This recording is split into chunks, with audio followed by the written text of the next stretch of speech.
Morning students. आज हम अपने मोल कॉन्सेप्ट का 5वां लेक्चर आपके सामने लेके आया हूं मैं। आई थिंक आपको मोल के बारे में पता चल गया होगा कि मोल किस प्रकार कैलकुलेट करने हैं, किस प्रकार अगर गिवन मास दिए हो तो कैलकुलेट करने हैं, किस प्रकार नंबर ऑफ पार्टिकल दिए हो तो कैलकुलेट करने हैं, किस प्रकार मोलर वॉल्यूम दिया हो तो करने होंगे। तो मैं आज फिर उन्हीं न्यूमेरिकलों के साथ दोबारा चलता हूं। न्यूमेरिकल और होंगे, उसी मोल के ऊपर डिस्कशन करेंगे, क्योंकि बच्चों ये मोल है ना बहुत इंपॉर्टेंट है। ये बार बार आपके आगे आएगा कि नंबर ऑफ मोल निकालो, नंबर ऑफ मोल निकालो, नंबर ऑफ मोल निकालो। तो मैं आप चाहता हूं कि आप नंबर ऑफ मोल निकालना अच्छे से सीख जाएं। तो आज फिर से मैं वहीं से शुरू करता हूं कि आपको नंबर ऑफ मोल निकालना सिखाता हूं। चलो शुरू करते हैं। पहला क्वेश्चन है बच्चों, what is mass of, statement दी हुई है व्हाट इज मास ऑफ। अब इसमें पहला क्वेश्चन पूछा गया है कि जिसका बच्चों 1 mole of nitrogen atom, 1 mole of nitrogen atom. ठीक है बच्चों। दूसरी स्टेटमेंट क्या दी हुई है? दूसरी स्टेटमेंट है बच्चों 4 mole of aluminium atom, 4 mole of aluminium atom. अगली स्टेटमेंट है बच्चों 10 mole of sodium sulphate, sodium sulphide.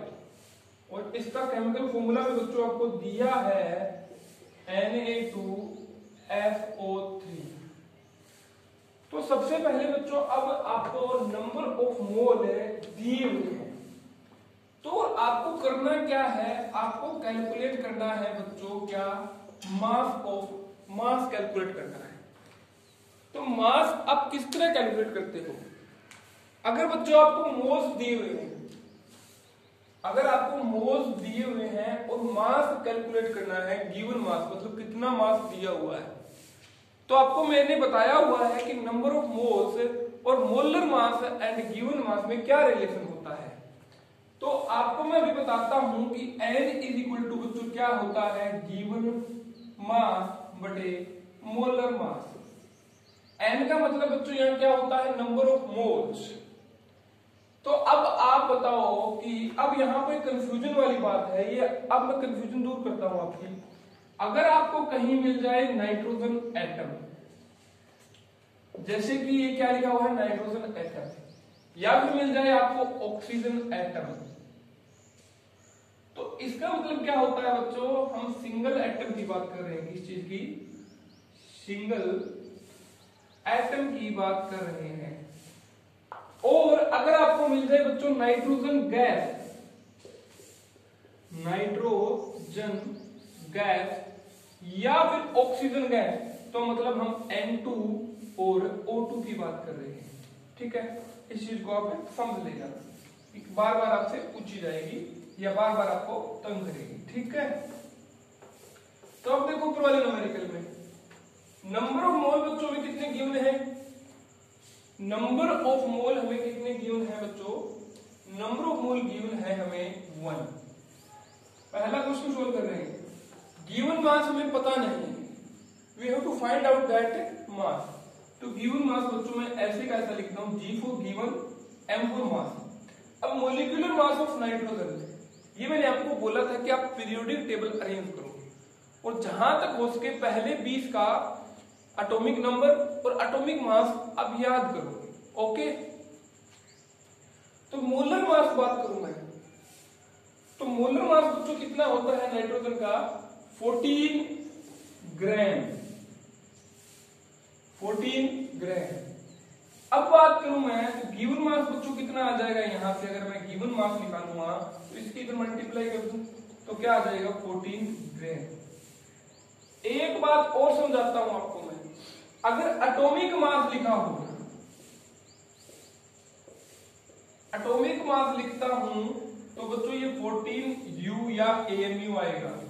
अगर मैं मोलर मास लिखता हूं, मोलर मास लिखता हूं तो बच्चों ये 14 ग्राम आएगा। पिछली वीडियो में भी मैंने गलती कर दी थी और उसी वीडियो में मैंने बताने की कोशिश की थी बच्चों यहाँ पर AMU की जगह ग्राम आएगा, परंतु वीडियो ऑटोमेटिक बंद हो गई थी। सबसे बड़ी प्रॉब्लम ये होती है जब वीडियो बनाते हैं ना बच्चों, तो वो ऑटोमेटिक कई बार बंद हो जाती है। मैं यहाँ आगे लगा रहता हूँ, वो वीडियो बंद हो जाती है। ठीक है, तो ये समझ लेना क्यों होता है मॉलिक्यूलर मास। मॉलिक्यूलर मास बच्चों 1 मोल सब्सटेंस का मास होता है। और मैंने आपको बताया था सल्फर के केस में, वो एग्जांपल याद करो, 32 into 1.66 10⁻⁻24 multiply by Avogadro number, और एवोगाड्रो नंबर और 1.66 10⁻⁻24 की मल्टीप्लाई बच्चों 1 आती थी। वहां से हमने निकाला था gram atomic mass. Gram atomic mass की डेफिनेशन आप अपनी कॉपी के अंदर चेकआउट करो, उससे आपको पता चलेगा कि एटॉमिक मास AMU में हम डिफाइन करते हैं एंड मॉलिक्यूलर मास होता है बच्चों वो किसमें डिफाइन करते हैं, ग्राम के अंदर डिफाइन करते हैं। ठीक है, तो ये न्यूमेरिकल बच्चों आपको समझ में आया कि नहीं आया, आप बताओ मेरे को। ये न्यूमेरिकल बच्चों आपके समझ में आया कि नहीं आया। अब देखो आप, अगर 4 mole of aluminium, I think आपको इस बुक में एल्यूमिनियम का मास भी दिया होगा, बिल्कुल दिया होगा बच्चों। एल्यूमिनियम का जो 27 मोलर मास दिया होगा बच्चों, 27 ग्राम। मतलब 1 मोल एल्यूमिनियम का मास बच्चों कितना है, 27 ग्राम।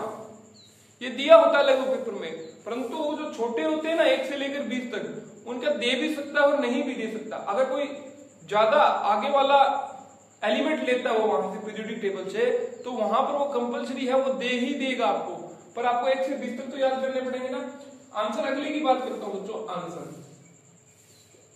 अब आपको नंबर ऑफ मोल्स गिवन है, नंबर ऑफ मोल्स गिवन है और मॉलिक्यूलर मास का आपको पता है, तो आपको निकालना है बच्चों क्या, गिवन मास। तो वही same formula, N = given mass बटेया मॉलिक्यूलर मास। अब N कितने हैं बच्चों, यहाँ पर N देखोगे आपको 4 मोल आर गिवन, यहाँ पर 4 मोल गिवन है। ठीक है, समझो इस बात को आप, यहाँ पर क्या गिवन है, 4 मोल गिवन है और गिवन मास हमें पता नहीं, वो निकालना है।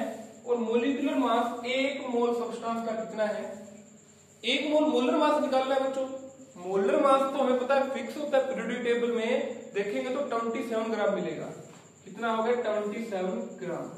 अगर यहां से मैं गिवन मास निकालता हूं तो इसकी इधर मल्टीप्लाई कर दूं तो आई थिंक गिवन मास = 108 ग्राम। आपके समझ में आया? तो आप इसको अच्छे से देख लो, चेकआउट कर लो, ताकि अगर आपको कोई दिक्कत हो तो आप मेरे को बता सको, और इन्हें बच्चों अपनी कॉपी में भी नोट कर लो। ठीक है,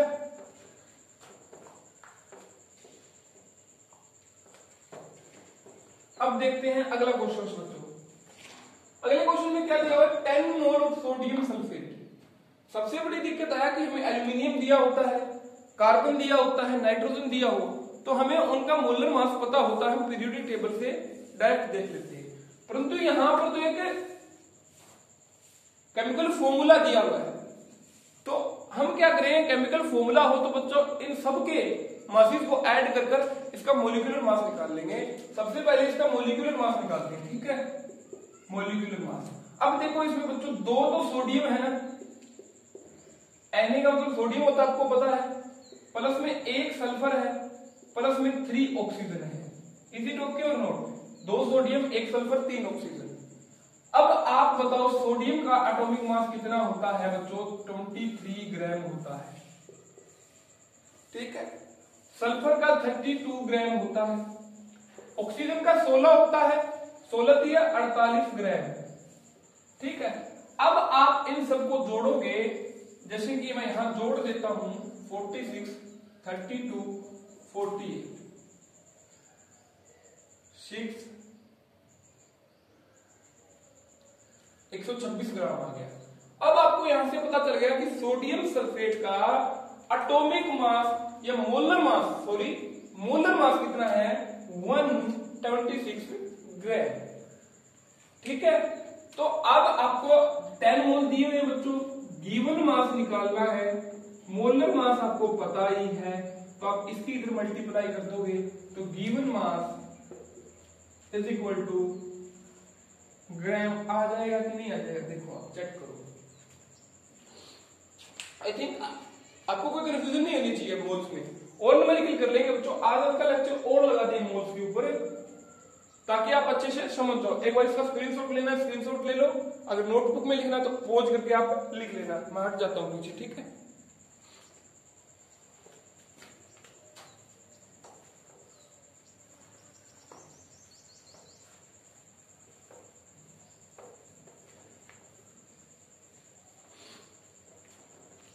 अगला क्वेश्चन देखते हैं बच्चों क्या है। अगला क्वेश्चन देखता हूं बच्चों, इसमें दिया हुआ है converts into mole, convert into mole, mole के अंदर कन्वर्ट करने बच्चों इनको। पहला क्या है, 12 gram of oxygen, 12 gram of oxygen gas लिखा हुआ आगे। पिछले लेक्चर में मैंने आपको बताया था, पिछले थोड़ी देर पहले 22 gram of carbon dioxide, I think ये मैंने करवा दिया। ठीक है, यही कर लेते हैं, एक इसमें 12 ग्राम ऑक्सीजन को देख लेते हैं। अगला क्वेश्चन बताता हूं, what is the mass of, बता दिया मैंने। हाँ, ये क्वेश्चन देख लो, calculate the number of molecule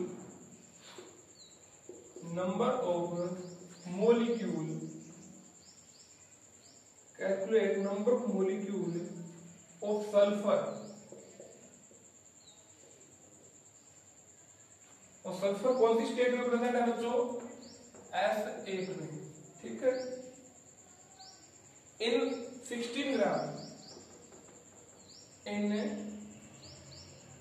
sulfur present in 16 gram of solid sulfur। अब आप देखो इसको कन्वर्ट इनटू, आंसर देखो बच्चों, इसका पहले का आंसर करते हैं, आपको आता ही होगा, कन्वर्ट इनटू मोल्स, मोल्स के अंदर कन्वर्ट हो, तो दिए क्या है बच्चों में, मास। तो मोल्स का फॉर्मूला क्या होता है, N is equal to given mass upon molar mass. अब आप बोलोगे कि ऑक्सीजन गैस की बात करूं तो मैं O2 की बात कर रहा हूं, और O2 का मोलर मास क्या होता है, आई थिंक O2 का मोलर मास बच्चों 32 ग्राम होता है, परंतु हमें दिया हुआ कितना है, इट्स ए गिवन मास बच्चों। तो गिवन मास हमें दिया हुआ है 12 ग्राम और मोलर मास इसका 32 ग्राम होता है, तो यहां से हम N की वैल्यू निकाल सकते हैं कि नहीं निकाल सकते। अगर इसको कट आउट करोगे आप,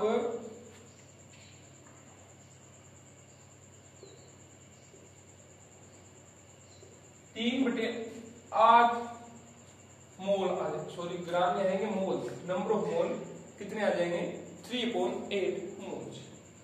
अब ये कोई बड़ा क्वेश्चन नहीं था, हमें गिवन मास दिया हुआ था बच्चों, नंबर ऑफ मोल में हमें कैलकुलेट करना था, मॉलिक्यूलर मास हमें पता ही होता है पीरियोडिक टेबल से, तो नंबर ऑफ मोल यहां से हम आसानी से निकाल सकते हैं। अब इसको देखो, इसका आंसर करने की कोशिश करते हैं हम। इसका आंसर देखो, calculate the number of molecule, इस चीज पे आप फोकस करो, मोलिक्यूल, इसमें मोलिक्यूल पूछा हुआ है, of the sulphur present in 60 gram of solid. Molecule पूछा है, अगर बच्चों ये एटम पूछता तो S8, जो भी आता उसको 8 से मल्टीप्लाई कर देता।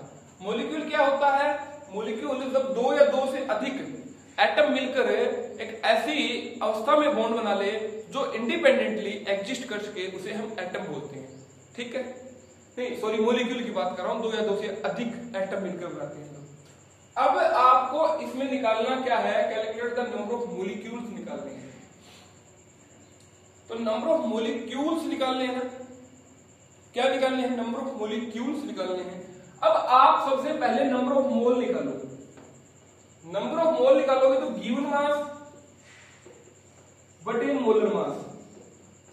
तो बच्चों गिवन मास इसमें कितना है? गिवन मास बच्चों इसमें दिया हुआ है 16 ग्राम और मोलर मास आप पीरियोडिक टेबल के हिसाब से देखोगे, पीरियोडिक टेबल के हिसाब से देखोगे तो 32 ग्राम होता है सल्फर का। समझ रहे हो आप इस बात को? 32 ग्राम होता है सल्फर का। तो मोल्स कितने हो गए बच्चों? 1/2 मोल्स। ठीक है, अब आप मेरे को बताओ 1 मोल होता है बच्चों, उसमें कितने मॉलिक्यूल्स प्रेजेंट होते हैं या एटम प्रेजेंट होते हैं? 6.022 10⁻23। ठीक है, अगर आधा मॉलिक्यूल प्रेजेंट होगा तो बच्चों इसके आधे प्रेजेंट होंगे कि नहीं होंगे? तो इसके आधे कितने हो जाएंगे? 3.011 10⁻23। ये बात समझ रहे हो नहीं समझ रहे आप? इस क्वेश्चन को भी आप, इस क्वेश्चन और आंसर को भी आप गौर से देख लो। ठीक है, अब न्यूमेरिकल पोर्शन और मोल के बारे में सारी बातें मैं खत्म करता हूं।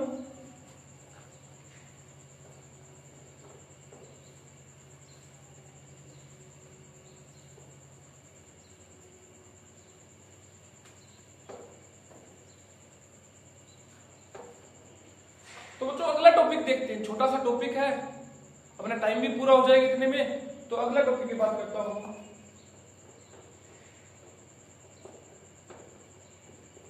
एटॉमिसिटी। एटॉमिसिटी का मतलब बच्चों क्या होता है कि एक मॉलिक्यूल में कितने एटम प्रेजेंट है एट दैट टाइम।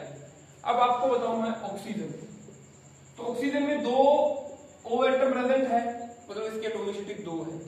अब CO2 की बात करूं बच्चों, 3 एटम प्रेजेंट है, एक कार्बन का 2 ऑक्सीजन के, तो मतलब इसकी एटॉमिसिटी 3 है।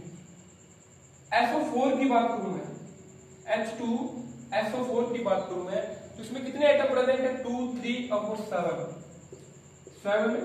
एटम्स प्रेजेंट है। S8 सल्फर की बात अभी जो एग्जांपल लिया था, इसमें कितने एटम प्रेजेंट है? इसके 8 प्रेजेंट है।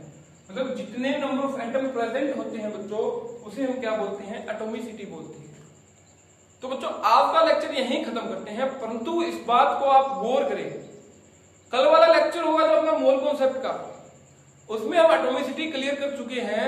हम कुछ जनरल टर्म जो यूनिट एंड डायमेंशन होता है ना आपके 11th क्लास में फिजिक्स में, तो वो बात करेंगे थोड़ी सी हम, कि वॉल्यूम को सेंटीमीटर क्यूब में कब कैसे लिखते हैं, ml में कब लिखते हैं, प्रेशर की कितनी यूनिट्स होती है, पास्कल होती है, बार होती है, एटीएम होती है। तो इस चीज को कन्वर्जन के बारे में सीखेंगे और आपको मैं बढ़िया बढ़िया 2-3 न्यूमेरिकल और करवाऊंगा जो कि थोड़े से हाई लेवल के होंगे। तो बच्चों आपका क्या काम रहेगा? आपका काम रहेगा कि जितना मैंने करवाया है वो आपका नोटबुक में लिख लिया होगा, अगर नहीं लिखा है तो नोटबुक में लिखो और उसको बार बार पढ़ो। और इसके अलावा भी आपका एक काम होता है, मेरे चैनल को सब्सक्राइब करो, वीडियो को लाइक करो। Thank you.